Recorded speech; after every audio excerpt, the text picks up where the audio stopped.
Perlu saya tegaskan, rundingan ini bukanlah pilihan yang kita minta. Tidak seperti mana-mana rundingan perjanjian perdagangan lain, di mana rundingan ini diadakan apabila ada kemahuan kedua belah pihak. Ini adalah tarif unilateral yang dikenakan kepada kita dan juga beratus negara lain dan yang juga berdagang dengan Amerika Syarikat.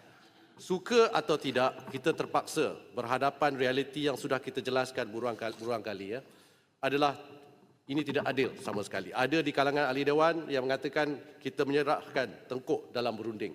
Sememangnya ini adalah realiti geopolitik yang kita hadapi sebagai sebuah negara perdagangan terbuka, berdepan kuasa ekonomi terbesar dunia yang merupakan pasaran ekspor terbesar kita dengan jumlah perdagangan Malaysia Amerika Syarikat pada tahun 2024 mencatat 325 bilion ringgit.